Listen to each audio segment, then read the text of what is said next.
Bismillahirrahmanirrahim. Rabbi syrah li sadri wa yassir li amri wahlul 'uqdatam min lisani yafqahu. Baik. Assalamualaikum warahmatullahi wabarakatuh. Sahabat sekalian, alhamdulillah pagi yang cerah buat kita semuanya. Mudah-mudahan semuanya dalam kondisi sehat, walafiat, bugar, kemudian selalu punya semangat untuk menghadapi kondisi kita di masa yang akan datang. Ya, jumpa lagi dengan saya Wahyu Novian dalam briefing spesial. Nah, breakfast inspiring. Nah, itu dia tuh. Lihat. Pagi ya. Ada omelet. Kelihatan nggak? Nggak kelihatan ya tuh. Omelet, pokoknya omelet spesial. Masya Allah. Ya, mudah-mudahan sarapan ini bisa membuat kita makin semangat untuk menghadapi apapun ya. Penting sarapan, sahabat sekalian ya. Sebanyak apapun sarapannya biar kemudian aktivitas kita punya energi. Sahabat sekalian, ini briefing spesial ya. Kita nanti akan kedatangan seorang tamu ya untuk kita diskusi ya. Sekedar informasi, tamu kita ini seorang warga Indonesia yang sedang studi ya di Kirkwood Community College namanya, ada di Iowa, Amerika Serikat. Nah, gitu sahabat sekalian. Nah, sebelum kita undang nanti beliaunya, kita nanti akan ngobrol-ngobrol sekitar ya kurang lebih 25 menit atau 30 menit ke depan gitu kan. Tapi kan like dulu, like ya, komen, ya, share juga, dan jangan lupa subscribe ya, subscribe, kemudian nyalakan loncengnya. Jadi biar kemudian dapat update terus dari briefing ke depan. Nah ya, jangan lupa juga bawa sarapannya nih, tuh sarapan ya, sama saya juga lagi sarapan ya, biar kemudian ya kan sarapan tuh biar kuat menghadapi kenyataan. Oke, sahabat sekalian, ini minum dulu nih. Kalau makan ya harus ada minumnya. Oke, sambil kita tunggu ya.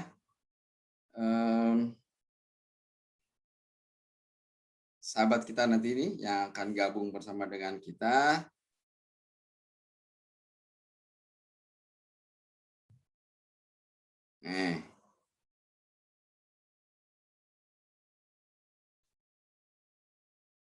Saya lagi WA-an ini. Bismillah. Nah, kita tunggu nih, gabung lagi ya. Insya Allah. Assalamualaikum Mbak Suci. Waalaikumsalam Pak Wahyu. Ini kalau di sini pagi nih jam 7. Kalau di Iowa jam berapa ini? Jam 7.20 juga Pak, cuma 7.20 waktu asar. Oh, udah asar di sana ya? Baru mau masuk maghrib nanti paling jam 8-an. Oke, Masya Allah. Jadi sahabat sekalian, ini tamu kita pada pagi hari ini. Di sini pagi kan? Kalau di sana Mbak Suci nggak sarapan ya, karena ada sore di sana. Di sini masih udah pagi. Sarapannya tadi pagi. Jam sarapan gitu kan kalau di Indonesia, di Jakarta khususnya. Nah, tamu kita ini namanya Mbak Sucita Priramadinda. Nah, jadi lagi studi di Kirkwood Community College, bener ya? Di Iowa, Amerika Serikat. Saya kemarin ngomong sama Mbak Suci, sih bilang, waduh, saya jadi mupeng. Saya juga pengen gitu ya, ikut kuliah lagi kali gitu kan, seru ya, apalagi belum pernah ke Amerika nih, itu kan, jadi kelihatan noraknya. Sama sekalian. Nah, kita akan diskusi ini tentang, jadi saya punya quote menarik Mbak Suci. Salah satu quote yang saya sering gunakan untuk afirmasi diri saya itu dari seorang Eleanor Roosevelt yang mengatakan the future is jadi kita tahu Eleanor Roosevelt ini kan istri dari Franklin Delano Roosevelt ya, Presiden Amerika. Dia mengatakan jadi masa depan itu adalah buat orang yang percaya tentang the beauty of their dreams gitu kan. Jadi bicara tentang impian. Nah, maka setiap kita kan pasti punya impian dan kemarin saya dapat informasi ya Mbak Suci ini salah satu bisa ke Amerika ini juga karena bagian dari impiannya. Dan biar kita nggak lama-lama kita langsung ngajak ngobrol aja. Mbak Suci cerita dong ini gimana ceritanya bisa sampai ke Amerika? Oke, ceritanya dibilang panjang-panjang, dibilang pendek-pendek kali Pak ya. Cuman intinya kalau dibilang ke Amerika itu sebenarnya nggak pernah terlintas cita-citanya spesifik pingin ke Amerika, malah ada negara lain yang belum sampai sekarang malah belum kesampaian ya. Mungkin lebih ke cita-cita dulu itu saya ingat waktu mulai dari SMA nih, kalau balik dulu lagi ke zaman-zaman SMA, masih remaja gitu lah ya Pak. Saya ingat saya itu ngebaca sebuah buku PPKN apa IPS, pokoknya dia ngomongin tentang hubungan internasional, tentang menjadi diplomat, terus itu kayak di belakang bagian belakang buku yang sinopsis itu kan Pak, tau kan? Ya. Salah satu pelajaran ada hubungan internasional. Semenjak itu entah kenapa saya kepikirannya, nanti saya pengen kuliah hubungan internasional, terus nanti kerja jadi diplomat, terus sering keluar negeri kemana-mana gitu. Dan itu adalah salah satu titik awal mungkin ya dibilang. Jadi salah satu cita-cita saya yang akhirnya bukan tiap tahun, pokoknya nambah aja terus lama-lama cita-citanya pingin ini. Sampai akhirnya saya ingat tiap itu mulai kelas 2 SMA, saya selalu ngomong ke teman-teman saya, teman-teman sekolah, teman dekat saya selalu bilang, saya pengen kuliahnya nanti hubungan internasional. Selalu saya bilang kalau enggak ada di 3 universitas yang saya sebut-sebut, dan alhamdulillah dari 3 universitas yang saya sebut ini, Allah mengabulkan, saya tamat SMA, saya memang dapat kuliah di sana, di Universitas Andalas, hubungan internasional. Alhamdulillah diijabah. Itu adalah titik awal yang saya ngerasa impian saya yang saya menurut saya kayak dengan kita menyebut-nyebut lebih sering impian, banyak orang yang dengar impian kita, Allah pun otomatis kayak kata-kata adalah doa gitu Pak ya, jadi kayak dijabah gitu. Dan alhamdulillah saya dapat diterima di kuliah di sana. Nah dari sanalah yang kemudian banyak belajar segala macam. Saat itu cita-citanya masih jadi diplomat. Nah, saat jadi mahasiswa, alhamdulillah terbukalah suatu peluang pertama. Jadi ibu saya itu nyuruh saya ikut seleksi pertukaran pemuda antar negara. Kalau itu tuh dulu namanya adalah program yang dilaksanakan oleh Kementerian Pemuda Olahraga Indonesia kerjasama dengan misalkan pemerintah negara Jepang, pemerintah negara Kanada, Australia, sama Malaysia saat saya tahun 2007 itu ya, awal-awal kuliah. Nah itu awal mulanya yang salah satu jalannya saya. Jalannya untuk bisa jalan-jalan gitu ya? Jalannya untuk bisa jalan-jalan. Intinya tapi waktu itu maksud niat awalnya itu masih pokoknya pengen jalan-jalan ke banyak negara lah gitu kan, masih kayak purely itu aja, nggak lebih banyak dari itu, cuman sekedar saya pengen mengunjungi banyak tempat, banyak negara gitu kan. Nah kemudian ibu saya bilang udah ikut, daftar aja ikut katanya, tesnya apa, saya harus siapin apa, nggak ada, ikut aja gitu. Jadi kayak benar-benar nggak ada persiapan sama sekali, mungkin dibandingkan sama peserta lain yang dia punya senior yang sudah pernah jadi alumni program, mereka dapat kisi-kisi atau bisikan-bisikan akan tes apa, saya itu benar-benar blind. Jadi alhasil singkat ceritanya adalah dari yang negara-negara saya sebut tadi, target saya pingin ambil program yang kapal ASEAN Jepang. Karena kenapa? Dari 4 program tadi, misalkan ke Kanada, Australia, atau Malaysia, itu lebih ke exchange. Jadi kayak kita misalkan tinggal sekian bulan di negara Kanada atau Australia, nanti ditukar anak Australinya bareng anak Indonesia ke Indonesianya stay berapa bulan gitu. Nah, sedangkan kalau program yang kapal ASEAN Jepang ini lebih ke kita naik kapal pesiar punya Jepang, namanya waktu saya itu Fujimaru. Jadi kapal ini akan mengunjungi negara-negara di ASEAN dan Jepang. Jadi Mana kita aja akan tuh? tinggal. ASEAN-nya mana aja Mbak Suci? Semuanya? Sebenarnya semua, jadi peserta negaranya itu adalah 10 negara ASEAN plus Oke. Jepang, jadi ada 11 negara. Hmm. Total pesertanya itu kurang lebih ada 330 orang, jadi masing-masing negara itu kirim 28-30 orang peserta. Oke. Nah, yang saya mikirnya adalah, ini kalau saya lulus program yang ke Jepang nih, saya udah bisa menginjakan minimal di 10 negara langsung. Wow, Dan keren itu. saya nargetin program itu. Intinya tiap tahun itu ternyata kuota per provinsi itu ganti-ganti tuh Pak tiap bulan. Nah, tiap tahun. Jadi bisa jadi cewek kuota tahun ini adalah ke Kanada, Australia. Cowoknya yang ke Jepang misalkan gitu. Nah, intinya tiap saya ikut kuota buat cewek ini belum buat Jepang, dan saya pun tiap ikut seleksi itu kayak cuma masih meraba-raba apa sih tesnya gitu kan. Saya mesti nyiapin apa nih, jadi bener-bener blind, nggak ada yang ngasih bocoran tesnya apa segala macam.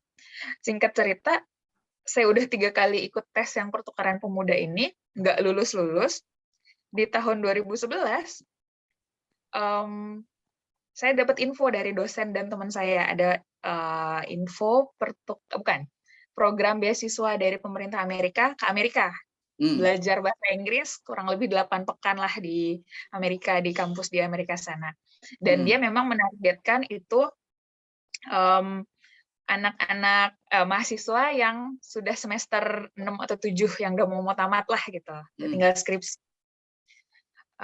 Intinya kayak nyoba aja gitu, karena Amerika is not on my list saat itu. Nggak pernah kepikiran untuk pingin ke Amerika, nggak kepikiran sama sekali gitu kan. Nah, sedangkan saya udah nyoba yang tahun program berapa itu Mas Suci? Itu 2011 Pak, 10 tahun 2011, lalu. Ya? Masih, ya itu saya baru ketahuan umurnya nih kalau ngomong. Intinya itu tuh adalah saya lagi mau mulai nulis skripsi. Oke. Nah, jadi kan udah 3 kali nih ikut tes pertukaran pemuda yang mau ke Jepang. Cuman lulus, saya inget tuh sebelum tahun tiap saya mencoba tiap tahun itu, saya selalu ngomong ke teman dekat saya lagi, again.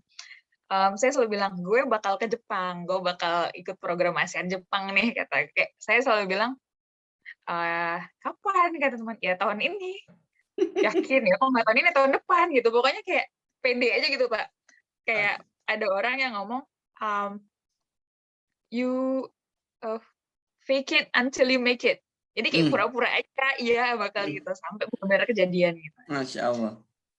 3 kali saya ikut tes nggak lulus, saya daftar beasiswa yang ke Amerika ini. Nama programnya itu Indonesian English Language Study Program. Jadi benar-benar cuma belajar bahasa Inggris 2 bulan, 8 pekan lah lebih tepatnya, di kampus di sana. Oh, memang programnya cuma 2 bulan kalau ini? Yang 2011 dulu itu cuma 2 bulan. Yang ke Amerika cuma 2 bulan memang programnya? Yang waktu saya masih kuliah dulu itu kan. Nah, daftar,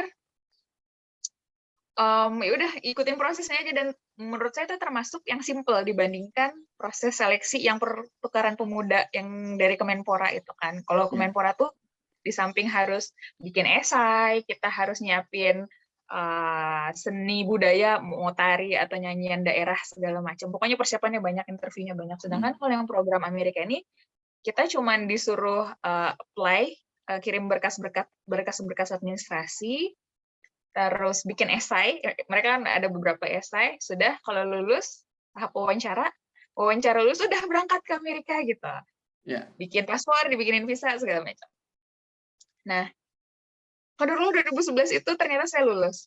Masya Allah. Dan uniknya lagi, saya ingat di 2010 saya KKN, itu tuh saya sempat again bilang lagi ke teman KKN saya. Jadi karena KKN kan lagi istirahat di rumah, cerita-cerita, ngobrol-ngobrol. Jadi suka cerita lagi, gue nanti pingin kalau kerja yang akan membuat saya harus bolak-balik ke luar negeri sering gitu. Oke. Nah, kalau ijabah itu di 2011 dan statusnya masih mahasiswa, belum kerja. Jadi kayak saya, ya Allah, Masya Allah, kata saya gitu kan, dikabulinnya secepat ini gitu. Allah ngedengerinnya dan mengabulkannya nggak lama-lama loh, baru tahun lalu saya ngomong kayak gini, dan Allah udah ngasih di tahun depannya gitu. Um, Sepulang Amerika, balik lagi ke kampus, berjuang nyusun inskripsi segala macam karena sempat ditinggal 2 bulan. Tapi loading buat proses balik ke tesisnya ke skripsi ini lama. Lagi struggling. Tahun depan saya nyoba lagi tuh Pak, yang program ASEAN Jepang. Masih penasaran. Dan saya itu statusnya masih belum lulus. Cuman udah pulang dari Amerika, masih struggling bikin skripsi. Coba lagi nih dengan niat, udah ini percobaan terakhir, udah yang keempat kali kan berarti. 4 kali, kalau emang nggak lulus, berarti emang disuruh fokus nyelesain skripsi nih sama Allah gitu kan. Yalah, bismillah deh gitu. Takutnya kalau udah tamat, karena mindset saya saat itu, dan salah satu ada senior, sebenarnya seniornya senior lebih yang program ILST yang ke Amerika ini. Beliau juga yang bantu saya mentoring, nulis esai segala macam, mempersiapkan administrasi segala macam gitu kan. Dia sempat ngomong gini, kamu selama jadi mahasiswa itu ya jangan cuman belajar kampus doang. Maksudnya cari kesempatan yang mana kesempatan itu hanya bisa didapatkan selama kamu jadi mahasiswa gitu. Oke. Jadi kayak benar sih, setelah kita tamat ada kesempatan yang tidak bisa datang ke orang yang udah nggak mahasiswa lagi gitu kan Pak ya. So saya mikir, oke, dulu saya mikirnya adalah saya pingin tamat cepet, on time gitu, nilai bagus dah. Tapi ternyata pas ada yang ngasih insight seperti itu, saya mikir, oh iya ya, bener juga ya, kenapa nggak memanfaatkan masa-masa kuliah ini, masa-masa sebagai mahasiswa ini dengan lebih maksimal lagi gitu kan. That's why pas saya nyoba lagi yang program Jepang ini, awalnya cuman dapat akhirnya posisi runner up. Qadarullah si yang kandidat pertama mengundurkan diri, yang awalnya yang saya udah kayak oke, cuman runner up, oh berarti udah nih kode dari Allah suruh nyelesain skripsi nih gitu kan. Udah saya di tahap di yang percobaan keempatnya udah kayak ikhlas gitu, kayak kalau tiga kali percobaan seleksi sebelumnya itu lebih kayak nggak terima dengan hasil, kok bisa sih not fair, nggak adil, bla bla bla gitu kan. Yang di keempatnya sih kayak lebih ikhlas gitu kan, ya udah mungkin memang nggak jalannya di sini, dan yang nomor 1 itu saya ngerasa memang dia pantas dan memang lebih baik dari saya seperti itu kan. Oh, kenal berarti ya? Kita jadi proses seleksinya itu sampai kita ada di inapkan gitu, jadi lumayan dekat antar peserta 30 besar itu kan Pak. Iya. Nah, saya perhatiin yang kepilih nomor 1 ini memang pantas lah gitu kepilih untuk berangkat menurut saya. Jadi saya pun ikhlas gitu kan ngelihat dia. Oh, dia yang kepilih, ya udah nggak apa-apa gitu. Karena dia memang pantas. Qadarullah sudah jalan persiapan sekian bulan, dia mengundurkan diri karena dia dapat beasiswa ke Jepang juga yang akan stay di Jepang lebih lama. Gitu kan.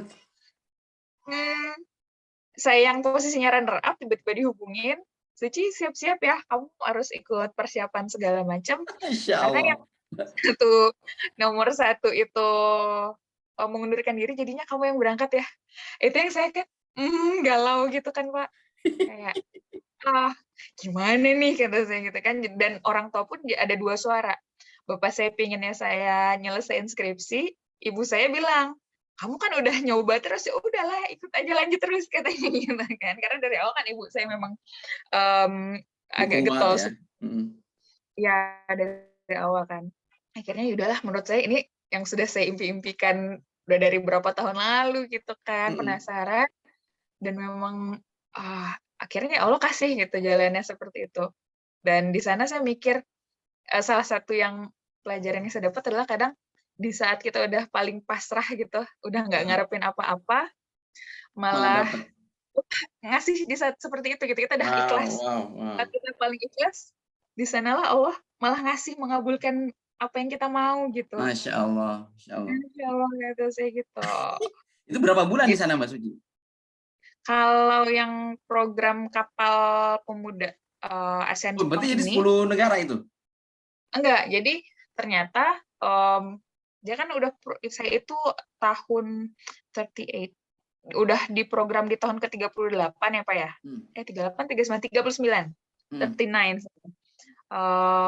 Jadi waktu itu mungkin ada bukan persoalan sih, masalah ada aturan segala macam, budgeting segala macam. Saya itu akhirnya mengunjunginya total 6 negara sama Indonesia. Jadi akhirnya kapal kita itu kita dari Indonesia flight ke Jepang. Nanti mulai naik kapalnya itu di Jepang karena kan kapalnya kapal punya Jepang kan. Jepang, oke. Jepang, nanti dia sailing mulai berlayar. Itu tuh pertama kita berhenti tuh di Vietnam. Vietnam, turun lagi ke Thailand, Brunei, Indonesia, Singapura, baru balik lagi Jepang. Jadi programnya itu agak banyak variabelnya, jadi bukan hanya sekedar, jadi intinya ada mutual understanding, jadi kayak menjalin persahabatan di antara peserta dari 11 negara itu. Kita juga cultural exchange, bertukar budaya, diskusi tentang ada 8 topik persoalan yang memang sudah disiapkan gitu kan. Jadi benar-benar program kepemudaan yang memang kita diharapkan nanti bisa kasih kontribusi ke masyarakat setelah program itu. Jadi intinya di program itu tuh adalah kita mengunjungi 6 negara, tapi di luar Indonesia berarti 5. Paling lama Jepang ya, mungkin sempat stay di Jepang juga. Benar-benar. Jadi karena tiap negara yang kita kunjungi itu kita akan homestay dan kita akan dikasih orang tua angkat gitu loh. Oh, sampai berapa lama itu di tiap negara? Rata-rata 3 sampai 4 hari. Oke. Ada 2 sampai 2, 3, 4 hari gitu. Jadi stay di sana sama orang tua angkat. Kita akan dikenalin budaya. Pokoknya di tiap kita berhenti tiap negara, kita akan perform budaya kita. Kita akan homestay dengan orang asli sana gitu. Nah, institutional visit. Masya Allah. Keren banget Mbak Suci, Masya Allah. Itu benar-benar jadi kayak dream comes true gitu ya. Karena tadi sudah diomongin kemana-mana, meskipun sempat sebut saya 3 kali gagal dalam tanda kutip gitu, tapi ternyata di kesempatan keempat ketika sudah mungkin pasrah, surrender gitu ya, udahlah terserah lah, mau dapat mau enggak apa-apa udah gitu ya. Tapi ternyata malah dapat. Wah, itu luar biasa, keren banget. Saya ingat malah sampai kayak saya tuh tiap tahun tiap ngikutin seleksi tuh saya mengumpulkan yang dimau sama tim seleksinya apa sih, maksudnya quality seperti apa sih yang mereka mau gitu kan. Di tiap tes mereka nilainya apa, jadi saya benar-benar tiap tahun itu tuh ngikutin seleksi bukannya jadi kayak lebih mengumpulkan kisi-kisi gitu loh Pak. Oh ternyata mereka di bagian ini mereka pinginnya kita seperti ini gitu loh. Kita mengeluarkan sisi kita yang seperti apa lebih maksimal. Oke. Masya Allah. Nah, terus kalau gini Mbak Suci, boleh tahu apa yang bikin kemudian Mbak Suci jadi pengen tadi ya termasuk kayak sekarang kan ke Iowa ini kan judulnya kan studi gitu kan. Studi ini kan ya judul orang bilang belajar gitu kan. Kok belajar nggak selesai gitu. Gimana sih sampai kemudian jauh-jauh amat sih sampai ke Amerika? Memang kenapa gitu? Memang di sini nggak cukup atau gimana? Oke. Kalau ada yang komen kok studi nggak selesai-selesai, buat saya belajar itu adalah proses umur hidup Pak ya. Kita manusia ya kita nggak akan seharusnya kita tidak pernah ada keinginan untuk berhenti belajar. Ibaratnya terus belajar itu tuh fitrahnya manusia gitu loh Pak, sebagai seorang manusia. Iya benar-benar. Masya Allah. Ya kalau kita berhenti belajar, saya nggak tahu ya, nggak kebayang gitu. Ibaratnya kalau menurut saya ya apapun itu, entah pelajaran secara akademis ataupun pelajaran non akademis, pelajaran hidup segala macam, ya manusia harus terus belajar gitu. Ya belajar itu proses umur hidup gitu, nggak akan pernah berhenti. Kalau kata Nabi itu kan dari buayan sampai ke liang lahat ya, belajar itu kan. Gitu. Betul. Dan saya sendiri merasa tipikal orang yang memang dibilang hobi belajar, seneng aja kali gitu Pak ya. Masya Allah. Mau belajar baru segala macam. Jadi kayak di saat saya apply program ke Amerika yang saat ini saya sedang jalani, itu lebih ke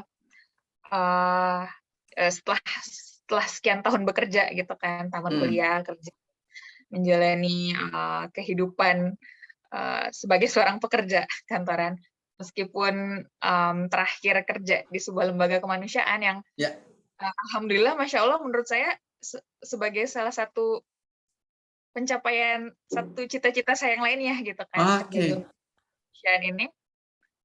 Cuman di satu titik saya juga merasa bahwa oh ini saatnya saya udah untuk belajar kembali nih gitu, nuntut ilmu lagi.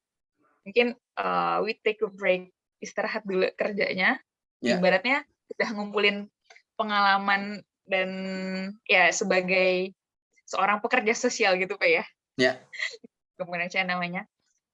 Saya ngerasa kayak, oh ini udah waktunya saya untuk lanjut sekolah lagi nih, saya untuk belajar lagi gitu. Karena dulu pun setelah tamat S1, saya memang nggak pingin langsung lanjut S2 gitu. Jadi kayak niatnya, saya pingin ngumpulin pengalaman dulu nih. Saya nggak mau hanya strong di bidang akademis aja. Saya pingin praktek langsung. Saya pingin tahu di lapangan seperti apa sih gitu kan. Oke, Masya Allah.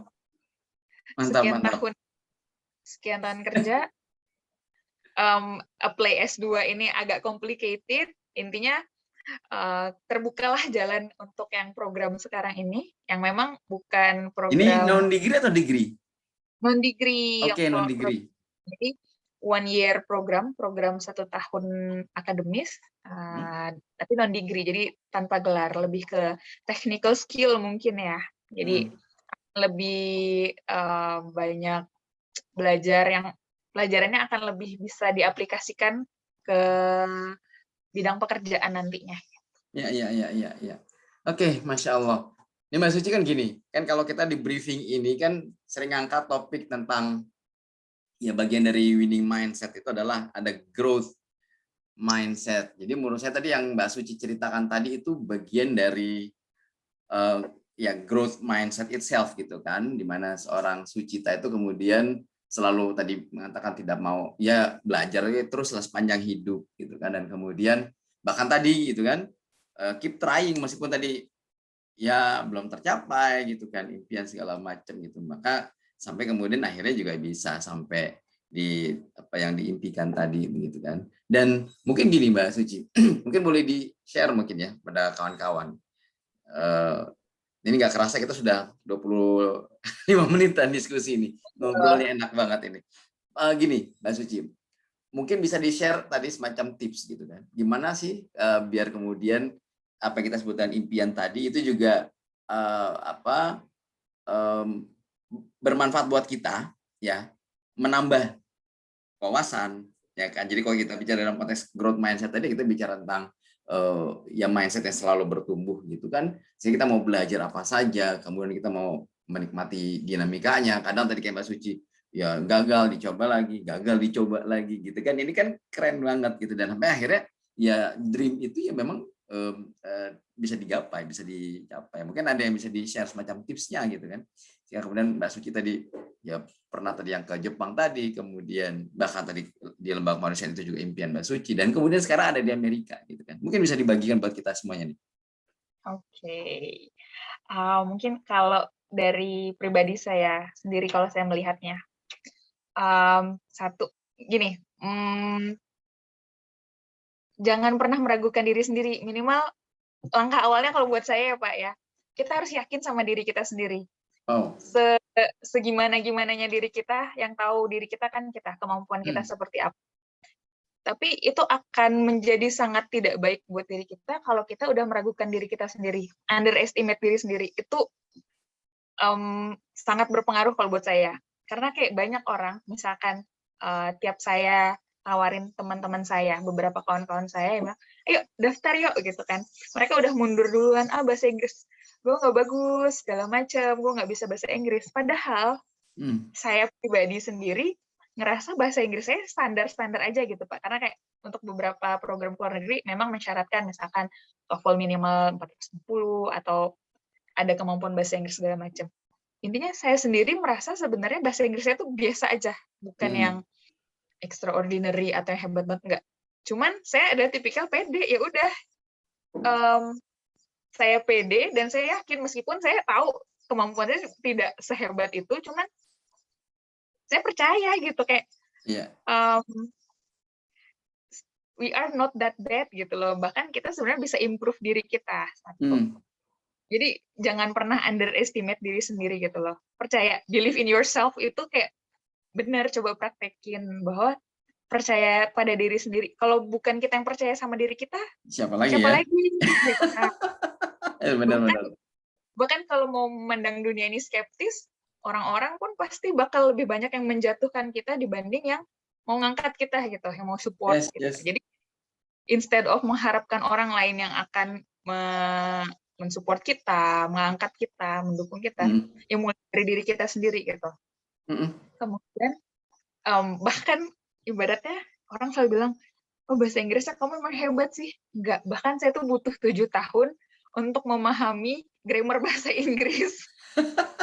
7 tahun belajar bahasa Inggris, saya udah kuliah, menemukan tempat les yang tepat, baru saya bisa paham grammar. Gitu. Jadi ibaratnya 7 tahun saya dilesin sama ibu saya bahasa Inggris, itu saya cuma ngumpulin kosa-kosa kata bahasa Inggris doang saya ngerasanya gitu, Pak. Iya. Begitu, kayak ibaratnya saya tahu kemampuan saya biasa aja gitu kan. Bahkan untuk grammar itu parah banget. Udah 7 tahun belajar baru paham gitu.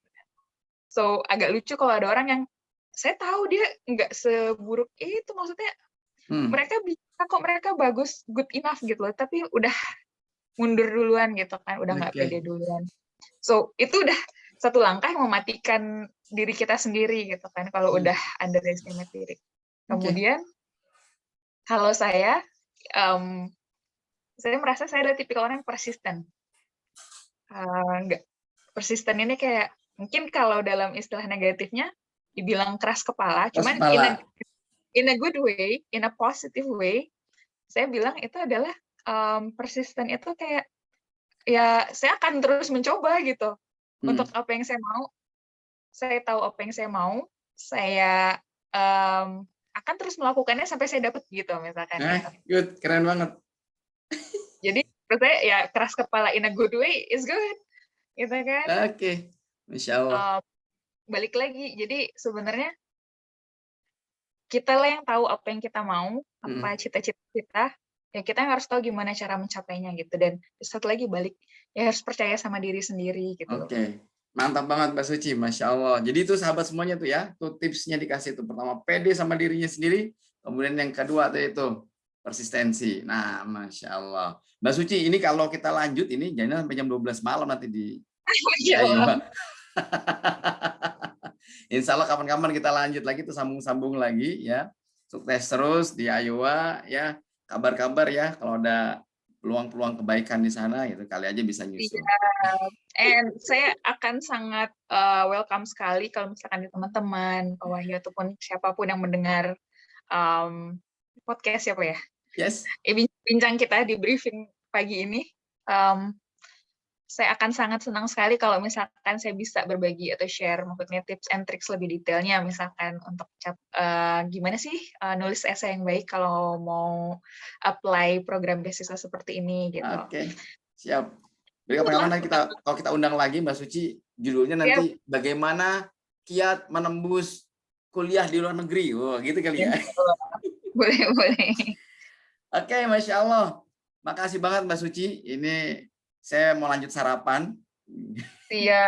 Ya, karena judulnya briefing, breakfast experience. Nah, mantap. Ya, sukses terus Mbak Suci. Mudah-mudahan sehat-sehat, bugar, dan terus bisa berbagi kebaikan ya. Oke, Mbak Suci, kita jumpa lagi kesempatan berikutnya nanti ya. Pak. Kenapa? Ya. Terima kasih juga sudah mengundang saya untuk bincang-bincang di briefing pagi ini. Oke. Thank you banget. Sampai jumpa Mbak Suci. Terima kasih. Assalamualaikum warahmatullahi wabarakatuh. Waalaikumsalam warahmatullahi wabarakatuh. Oke, sahabat semuanya, itu tadi briefing kita sudah diskusi dengan Mbak Sucita ya, langsung dari negerinya Paman Sam. Mas saya nggak tahu itu pamannya siapa ya, apa dipanggil paman ya. Oke, kita sambung-sambung lagi nanti untuk briefing berikutnya. Kita akan undang para narasumber yang keren-keren yang kemudian bisa menginspirasi kawan-kawan semuanya dalam briefing. Bersama saya Wahyu Novian, Breakfast Inspiring. Assalamualaikum warahmatullahi wabarakatuh.